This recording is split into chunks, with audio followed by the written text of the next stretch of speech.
Whale ho! Did somebody just call me a whale?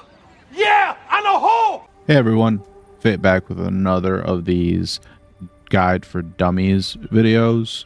Sorry if that kind of insults anyone. I just found it a great title as they're quick and simple and easy to digest. Today we're going to be doing the Death's Abyss dungeon guide. That is the level 50 version of the very first dungeon you get to play in the game. Starting off, I do recommend that everybody in your group does bring some form of hard CC. What do I mean by hard CC? I mean something that prevents the target from doing any actions. A sleep works, but you have to specialize it to instantly sleep. Otherwise, it takes too long for what you need it for. The knockdowns, the pushbacks with collision, the stuns, anything like that works. Snares, unfortunately, won't help you here. So it has to be a hard CC. With that out of the way, let's get right into it.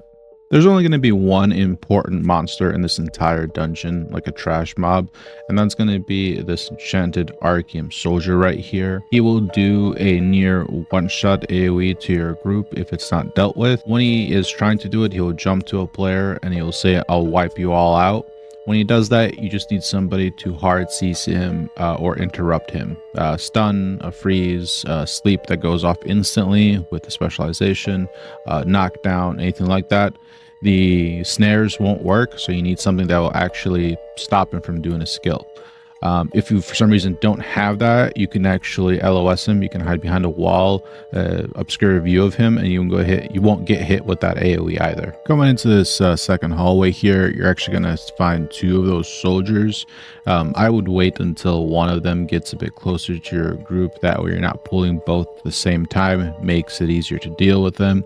If you do happen to pull both at the same time, like my group did right here, what you can do is if you have a wand player or a staff player, you can sleep one of the soldiers, make sure no one hits it because it will wake them from the sleep, or you can have the staff player freeze them in place, and that should give you enough time to kill one of the soldiers before the other one wakes up.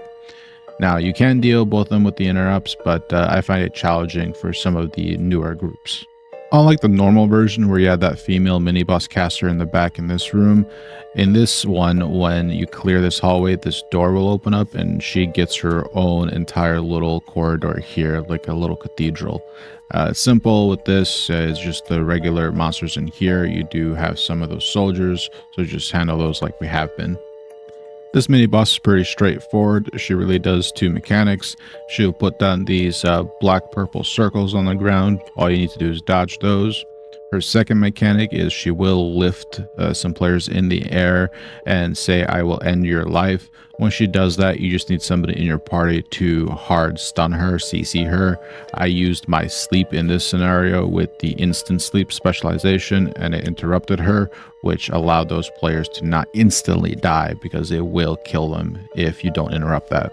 Once you kill her, you'll go back the way you came from, and that gate will now open up for you. When you're in this hallway, you'll have a left and right path. It doesn't matter which one you start. Honestly, you can have the entire group go one direction and have one other player go the opposite direction, and just click on the lever in the middle of the room, and then that player can run to the opposite side where the group went, and then you can just kill anything that you did pull in that hallway, and that will unlock the door to the second mini boss. Once you enter this room with the statue of Fountain Center, this will be the mini boss 2 room, and there will be 3 trash monsters in here. Go ahead and clear them out before you pull the boss, because you will pull them as you're trying to avoid his attacks. Mini boss 2, I've seen a couple of misinforming articles on there on how to deal with this guy. It's actually not as complicated as some people make it out to be. So the mechanic that this guy does is he'll put a couple of shields on him, and those shields need to be removed by hitting them with a CC type of ability, and once they're removed, then you can actually stun him. However, some people say, oh, you just have to burst down his shield and it'll go away and then you can stun him, or you just full send all your stuns at him and eventually one will hit. The first one is completely incorrect. The second one, is accurate. However, he does do a small mechanic that some people might not be aware of that'll prevent you from just full sending right away. And that is his buff that he puts on himself called Strong Will, which I'll show on screen. When he says impossible, he will give himself Strong Will alongside those other shields, and what that does is it prevents him from being CC'd. You can't stun him, you can't do anything to him. So what you need to do is you need to wait until Strong Will goes off, like it falls off of his buff bar, and it'll be a blue circle with the shield and a cross in the center. Again, I'll have a picture of it on the screen here. When you see that icon disappear from his buff bar, then you can full send all of your stun abilities. Everybody in your group, go ahead, just toss out a stun, a CC, a sleep, you know, whatever you have, and it'll actually interrupt him from channeling or casting that ability that wipes everybody out. There is a cheese way to solve that guy in case your group doesn't want to switch their build around to grab some form of stuns. What you can do is you can pull him to that gate that's behind him, fight him there, and then after he says impossible, what you do is you run away from him to the opposite side of the room behind the fountain, a bit further actually, because that AoE that he one-shots you with has a maximum range, and you'll actually be out of its range if you are far enough. Once he does the AoE, you go back in, you fight him, you pull him back to that gate behind him, and you just repeat that until he dies. I would recommend doing it the normal way, but if you don't have the CC, this way is fine too. This last boss isn't that difficult. He only has one extra mechanic from the normal version of him.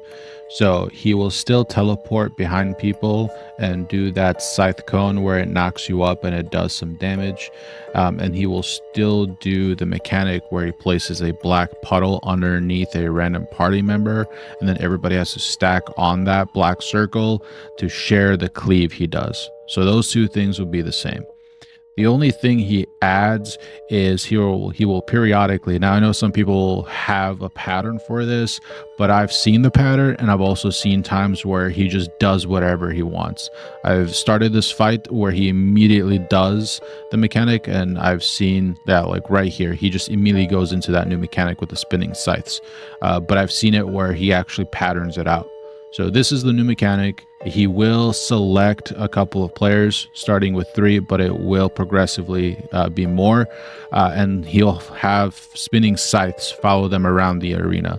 The way that we resolve this is the people with the spinning scythes go to the outside of the arena and kite the scythes on the outside. Once you do that, he will start teleporting to the furthest person away and do that cleave knock-up attack.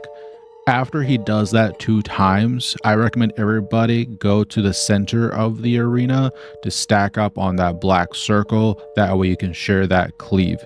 Keep in mind, he will do that purple ring block dodge ability right afterwards, so be ready and make sure you have enough stamina for that. That's the only new mechanic. Everything else is the same, and he'll just repeat those 3. He'll repeat the teleport with the knockup, he'll do the black circle stack, and he'll do the spinning scythes that follow you. To tell if you have a spinning scythe that follows you, you'll get a black skull above your head with some lightning, and that will indicate that you will have scythe following you. Quick TLDR section, the Enchanted Soldiers. Try to stun them when they say I'll wipe you out to avoid being wiped out. The first mini boss, when she says I will end your life, try to stun her to prevent that ability. The second mini boss, wait until Strong Will buff falls off of him and then put all your stuns on him.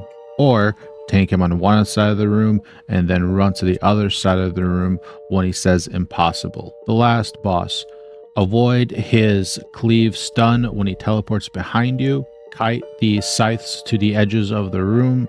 After 2 teleports, run to the center of the room and stack on top of the player with the black circle. There you go. Hopefully everybody will now be prepared to do this dungeon. A lot of these dungeons are just prep work. Just make sure you bring the correct abilities and you'll be able to knock it out no problem. If there's any changes to the videos you want me to make, let me know. Any different ways of presentations, just put it down in the comments and I will read them. I try to get to every single one and reply when I can. If you did enjoy the video, don't forget to leave a like and subscribe to the channel. Again, this was Fate. Have a great day.